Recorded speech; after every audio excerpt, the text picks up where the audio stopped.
Sir, paano ba mapapabilis yung result namin? Paano ba papapalaki kagad yung grupo namin? So sa ating mga viewers, isa sa mga tip, no, kapag lagi kang excited at nararamdaman ng mga tao, mga community ninyo o sa paligid mo na excited ka lagi, there must be something bakit ka excited lagi. Yan. So pag ang excitement kasi, nakakahawa po yan. Imagine nyo kung ang culture ng grupo nyo, di ba? Walang ka-power, no?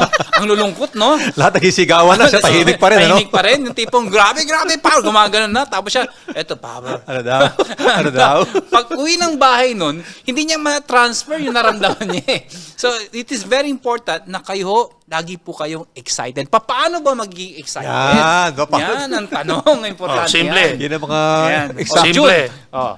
Intindihin mo yung negosyo. Yun. Correct. The mere fact, no, na maintindihan ng negosyo. Intindihin mo yung negosyo. The ins, the outs, paano gawin step 1 hanggang step 10, dapat alam mo. Sino yung tutulungan mo, ito target natin, dapat alam mo. Dahil sabi ko nga, ang excitement leads to results. So we're talking about excitement today, results tomorrow. So kaya kailan, alam mo yung negosyo, ang hirap. Paano ka bobomba kung hindi mo naintindihan ang negosyo? Number two, learn to appreciate the business. Yun. Kasi yung iba, naiintindihan lang, hindi naman na-appreciate. Diba?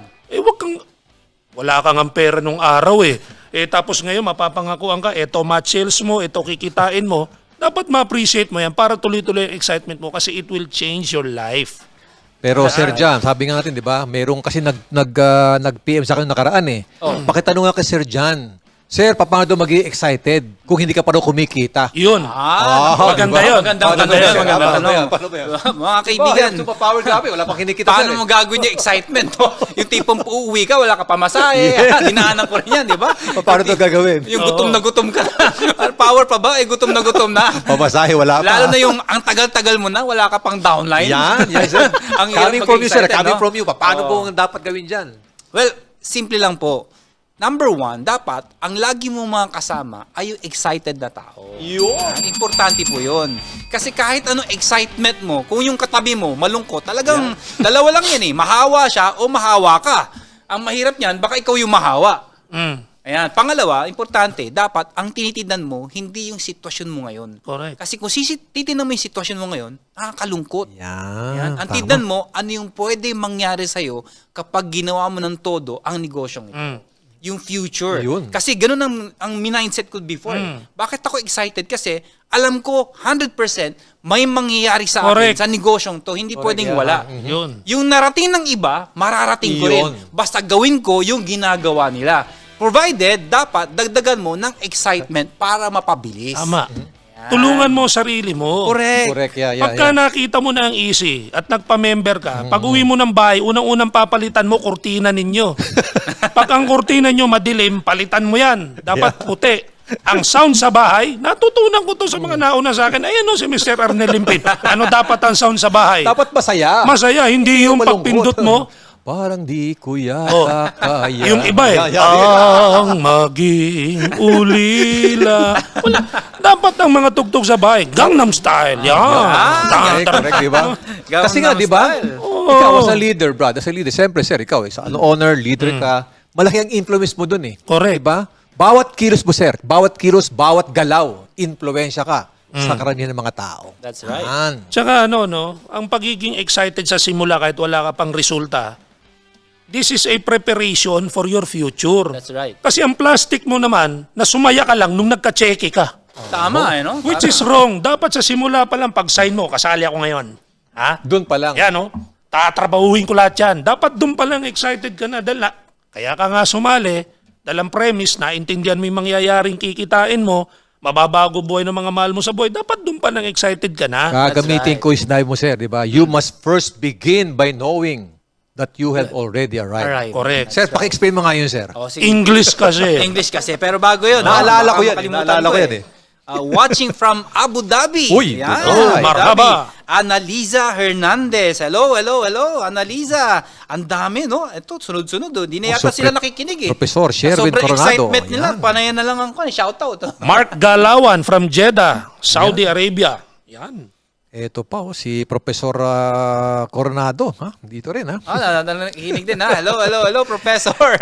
MJ Cruz, nandyan din, ha? Yes, Yan. MJ, na-miss na kita. Ano ginagawa ni MJ sa Baguio? Nasa Baguio Nasa ba? Baguio from talaga? Baguio. Nagpapalamig lang, Brad. Summer kasi. Roda Sikat, nakikinig po. Ayan, lagi na lang to nakikinig eh. Lagi ko narinig itong pangalan si Roda. Alright, so yung question. Yeah, di ba? Kailangan daw. You have to begin by knowing that you've already arrived. Grabe siya, di ba? Memorize Bakit pag siya nagsasabi ang linaw?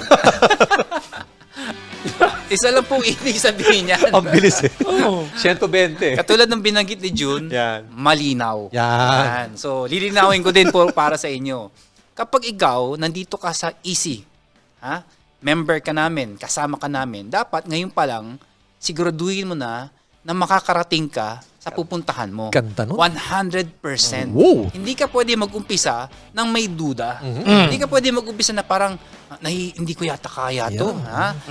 Tatapatin ko po kayo, hindi po siya madali. Mahirap po. Mahirap. Dahil lahat po dumaan sa maraming pagsubok. Challenges, yeah. Pero lagi mong iisipin, hindi yung dinadaanan mong challenges. Kasi part talaga yan eh. Lalo yung mga tinatawag na failures, rejections, objections, madami po yan. Pero pag alam mong makakarating ka 100%, alam mong yung pupuntahan mo talagang darating ka doon, hindi ka titigil. Bakit? Kasi yung excitement mo, i-build up yun sa'yo kasi alam mo 100% darating at darating din yun. Correct. Ang question lang dito is, bakit excited pa rin tayo? Lalo na dito sa management, Yeah. lalo na yung mga leaders. Bakit ang taas sa excitement ng culture? Kahit na nakuha na nila yung mga Result nila. majority ng mga result, ng mga goals nila. Simple lang po. Lalo na po nung ako ay pumunta sa abroad, kasama ko yung mga first-timers. Yan. Alam niyo bakit ako excited? Hindi na yung sa achievement ko eh. Kasi Madaming ngiti dyan, no? parang sa aeroplano, pag first time mo, halong kaba at excitement eh. Yung parang, ang dami mong iniisip Pero ano yung kaba, sir? Pag nasa aeroplano ba, ano ba yung kaba? Ang daming kaba. At naalala ko nung first time ako eh. Yan. Siyempre, Maganda yan. Maganda yan. Hindi mo alam kung anong i-expect mo eh, di ba? Dami mong iniisip eh. Lalo na, pag sakay mo sa Yan. aeroplano, di ba? First time, ha? First time ko sa aeroplano, papuntang Amerika, yung aeroplano, ang laki aeroplano. Siyempre, di ba? Ang daming tao sa loob. Oo. Tapos yung gilid ng mga upuan, may mga pinipindot. Pinipindot. Pinipindot. May mga pinipindot dyan eh. So, syempre, dahil first timer ka, excited ka, gusto mo malaman para saan. Ako, syempre, pindot ng pindot. Kung ano to. Hanggang sa mga pag may napindot ako, totoo, no? Pag pindot ko, may tumunog. May napindot nga, sir. Sa akin ba galing yun? Sabi ko. Pindot kulit. Tung! Tumunog ulit. Sa akin nga galing. Eto yun, mamaya-maya may lumapit, yung flight attendant, sabi, ang gandang babae. Sabi niya, yes, sabi sa akin. Hindi ko naman alam na yung palang napindot na yun, ilalapit. Nagkatawag ka pala, Sabi ko, yes. Nagkatinginan na lang kami. Tapos. Eto na ngayon. Siyempre, di ba, pag mapapapansin mo naman talaga kung first timer o hindi sa aeroplano eh. Yung mga first timer, talagang malikot. Talagang tingin ng tingin. Observant eh. Yung mga sanay sa aeroplano, tahimik lang. Nagbabasa ng dyaryo. Ayan, o kaya nakikipagkwentuhan. Yung iba natutulog. Pero yung mga first time, nakikita mo iba may hawak na rosaryo. Ang dami nakaka-relate! Kinakabahan, alam mo kaagad, first time. Hindi pa lumilipad, may hawak ng rosaryo. Eto na ngayon. Ayan. Nung paglipad ng eroplano, iba yung feeling. Alam mo yung parang sa Ferris wheel? sir. Yung tiyan mo yung gumagalaw. Ganun yung feeling paglipad ng eroplano. Eto pa matindi. Mahilig po ako sa bintana ng eroplano. Alam ba? Window side, sir, ha? Window Oo, side. window side, ha? Para may makita ka ano nangyayari sa labas. Ah. Eto na ngayon, paglipad ng eroplano, tingin ka talaga. Akala ko marami yung makikita pag nasa taas na. Oo. Tingin ako ng tingin. Oo. Wala palang makita. Puro ulap. Puro. Blanco. Pero ako, tingin pa rin ng tingin. Alam nyo bakit? Bakit, sir? Baka may lumabas eh. Hahawatin mo. Maganda may maikwento eh, di ba? Yeah. So, katulad sinasabi ko, bakit importante na kahit nasa taas ka na, Yeah. excited ka? Simple lang. Hindi po para sa amin. Excited po kami para po sa inyo. Correct. Kasi nakikita namin ano ang future nyo dito sa easy na to. Yan. So, kung Yeah. kami excited, dapat mas doble excitement Dapat. nila, diba? Di ba? Kaya pala, sir, nabanggit mo kanina, gusto mo hindi lang ikaw makapunta at makabiyahe. Correct. Makasama yung mga leaders, ha? Yung mga grupo ninyo na makapag-travel din para ma-experience nila yung na-experience mo. Ganun ba Alin, yun? yung magpipipindot. Oy, kasama yun. Kasama yung pindot.